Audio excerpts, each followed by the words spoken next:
Great Expectations by Charles Dickens, Chapter 30.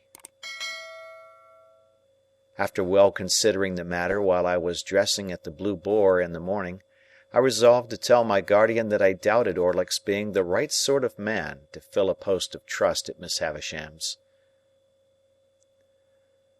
"Why, of course he is not the right sort of man, Pip," said my guardian, comfortably satisfied beforehand on the general head, "because the man who fills the post of trust never is the right sort of man." It seemed quite to put him into spirits to find that this particular post was not exceptionally held by the right sort of man, and he listened in a satisfied manner while I told him what knowledge I had of Orlick. "Very good, Pip," he observed when I had concluded. "I'll go round presently and pay our friend off." Rather alarmed by this summary action, I was for a little delay, and even hinted that our friend himself might be difficult to deal with. "Oh, no, he won't," said my guardian, making his pocket-handkerchief point, with perfect confidence. "I should like to see him argue the question with me." As we were going back together to London by the midday coach, and as I breakfasted under such terrors of Pumblechook that I could scarcely hold my cup, this gave me an opportunity of saying that I wanted a walk, and that I would go on along the London road while Mr. Jaggers was occupied, if he would let the coachman know that I would get into my place when overtaken. I was thus enabled to fly from the Blue Boar immediately after breakfast.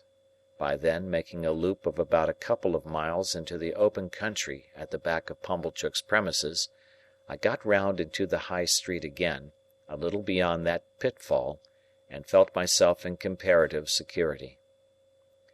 It was interesting to be in the quiet old town once more, and it was not disagreeable to be here and there suddenly recognised and stared after.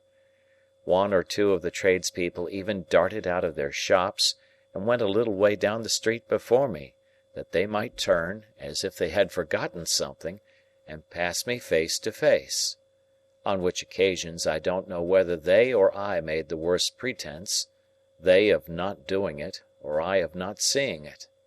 Still my position was a distinguished one, and I was not at all dissatisfied with it, until fate threw me in the way of that unlimited miscreant, Trabb's boy.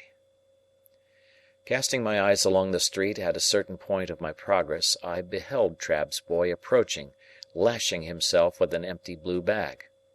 Deeming that a serene and unconscious contemplation of him would best beseem me, and would be most likely to quell his evil mind, I advanced with that expression of countenance, and was rather congratulating myself on my success, when suddenly the knees of Trabb's boy smote together, his hair uprose, his cap fell off, he trembled violently in every limb, staggered out into the road, and crying to the populace, "Hold me! I'm so frightened!"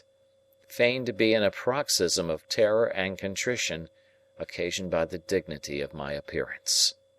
As I passed him, his teeth loudly chattered in his head, and with every mark of extreme humiliation, he prostrated himself in the dust. This was a hard thing to bear, but this was nothing. I had not advanced another 200 yards when, to my inexpressible terror, amazement, and indignation, I again beheld Trabb's boy approaching. He was coming round a narrow corner. His blue bag was slung over his shoulders, honest industry beamed in his eyes, a determination to proceed to Trabb's with cheerful briskness was indicated in his gait. With a shock he became aware of me, and was severely visited as before, but this time his motion was rotatory, and he staggered round and round me, with knees more afflicted, and with uplifted hands as if beseeching for mercy. His sufferings were hailed with the greatest joy by a knot of spectators, and I felt utterly confounded. I had not got as much further down the street as the post-office, when I again beheld Trabb's boy shooting round by a back way. This time he was entirely changed. He wore the blue bag in the manner of my greatcoat, and was strutting along the pavement towards me on the opposite side of the street, attended by a company of delighted young friends to whom he from time to time exclaimed, with a wave of his hand, Don't know ye."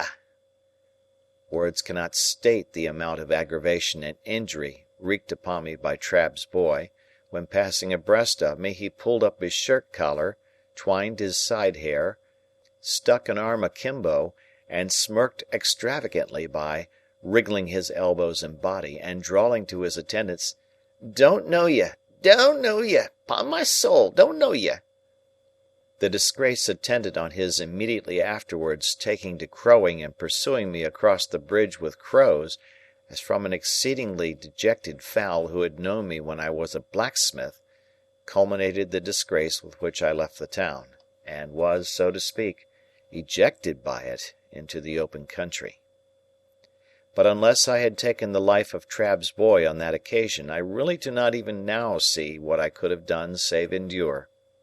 To have struggled with him in the street, or to have exacted any lower recompense from him than his heart's best blood, would have been futile and degrading. Moreover, he was a boy whom no man could hurt, an invulnerable and dodging serpent who, when chased into a corner, flew out again between his captor's legs, scornfully yelping. I wrote, however, to Mr. Trabb by next day's post, to say that Mr. Pip must decline to deal further with one who could so far forget what he owed to the best interests of society, as to employ a boy who excited loathing in every respectable mind. The coach, with Mr. Jaggers inside, came up in due time, and I took my box seat again, and arrived in London safe, but not sound, for my heart was gone. As soon as I arrived, I sent a penitential codfish and barrel of oysters to Joe, as reparation for not having gone myself, and then went on to Barnard's Inn. I found Herbert dining on cold meat, and delighted to welcome me back. Having dispatched the Avenger to the coffee-house for an addition to the dinner, I felt that I must open my breast that very evening to my friend and chum. As confidence was out of the question with the Avenger in the hall, which could merely be regarded in the light of an antechamber to the keyhole, I sent him to the play. A better proof of the severity of my bondage to that taskmaster could scarcely be afforded than the degrading shifts to which I was constantly driven to find him employment. So mean is extremity, that I sometimes sent him to Hyde Park Corner to see what o'clock it was. Dinner done, and we sitting with our feet upon the fender, I said to Herbert, "My dear Herbert, I have something very particular to tell you." "My dear Handel," he returned, "I shall esteem and respect your confidence." "It concerns myself, Herbert," said I, "and one other person." Herbert crossed his feet, looked at the fire with his head on one side, and having looked at it in vain for some time, looked at me because I didn't go on.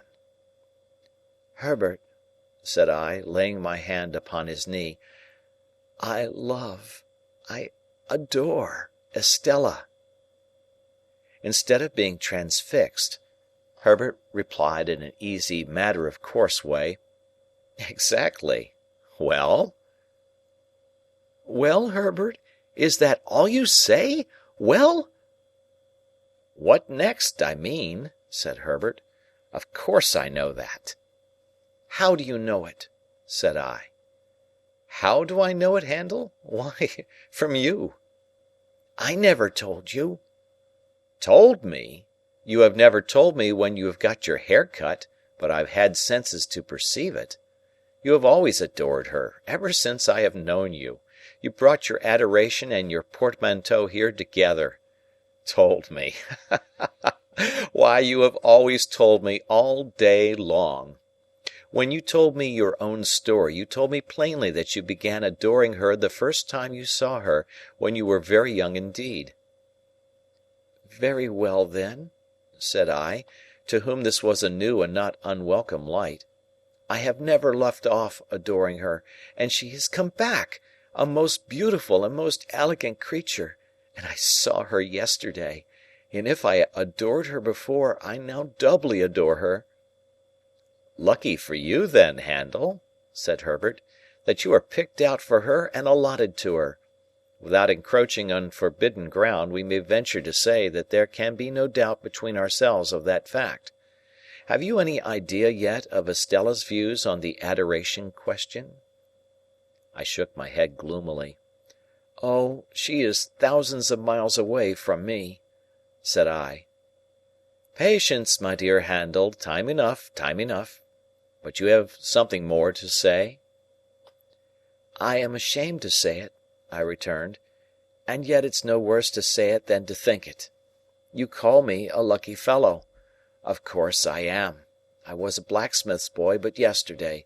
I am—what shall I say I am to-day?" "Say a good fellow if you want a phrase," returned Herbert, smiling and clapping his hand on the back of mine. "A good fellow, with impetuosity and hesitation, boldness and diffidence, action and dreaming, curiously mixed in him." I stopped for a moment to consider whether there really was this mixture in my character. On the whole, I by no means recognized the analysis, but thought it not worth disputing. "When I ask what I am to call myself to-day, Herbert," I went on, "I suggest what I have in my thoughts. You say I am lucky. I know I have done nothing to raise myself in life, and that fortune alone has raised me. That is being very lucky. And yet, when I think of Estella—" "And when don't you, you know?" Herbert threw in, with his eyes on the fire, which I thought kind and sympathetic of him. "Then, my dear Herbert, I cannot tell you how dependent and uncertain I feel, and how exposed to hundreds of chances. Avoiding forbidden ground, as you did just now, I may still say that on the constancy of one person, naming no person, all my expectations depend. And at the best, how indefinite and unsatisfactory, only to know so vaguely what they are." In saying this, I relieved my mind of what had always been there, more or less, though no doubt most since yesterday. "Now, Handel," Herbert replied, in his gay, hopeful way, "it seems to me that, in the despondency of the tender passion, we are looking into our gift horse's mouth with a magnifying glass. Likewise, it seems to me that, concentrating our attention on the examination, we altogether overlook one of the best points of the animal. Didn't you tell me that your guardian, Mr. Jaggers, told you in the beginning that you were not endowed with expectations only? And even if he had not told you so, though that is a very large if, I grant, could you believe that of all men in London, Mr. Jaggers is the man to hold his present relations towards you unless he were sure of his ground?" I said I could not deny that this was a strong point. I said it—people often do in such cases—like a rather reluctant concession to truth and justice, as if I wanted to deny it. "I should think it was a strong point," said Herbert, "and I should think you would be puzzled to imagine a stronger. As to the rest, you must bide your guardian's time, and he must bide his client's time. You'll be 1 and 20 before you know where you are, and then perhaps you'll get some further enlightenment. At all events, you'll be nearer getting it, for it must come at last." "What a hopeful disposition you have!" said I, gratefully admiring his cheery ways. "I ought to have," said Herbert, "for I have not much else. I must acknowledge, by the by, that the good sense of what I have just said is not my own, but my father's. The only remark I ever heard him make on your story was the final one, 'The thing is settled and done, or Mr. Jaggers would not be in it.' And now before I say anything more about my father, or my father's son, and repay confidence with confidence, I want to make myself seriously disagreeable to you for a moment, positively repulsive." "You won't succeed," said I. "Oh, yes, I shall," said he. "1, 2, 3, and now I am in for it. Handel, my good fellow," though he spoke in this light tone, he was very much in earnest, "I have been thinking since we have been talking with our feet on this fender, that Estella surely cannot be a condition of your inheritance, if she were never referred to by your guardian. Am I right in so understanding what you have told me, as that he never referred to her, directly or indirectly, in any way? Never even hinted, for instance, that your patron might have views as to your marriage ultimately?" "Never." "Now, Handel, I am quite free from the flavour of sour grapes, upon my soul and honour. Not being bound to her, can you not detach yourself from her? I told you I should be disagreeable." I turned my head aside, for with a rush and a sweep, like the old marsh winds coming up from the sea, a feeling like that which had subdued me on the morning when I left the forge, when the mists were solemnly rising, and when I laid my hand upon the village finger-post, smote upon my heart again.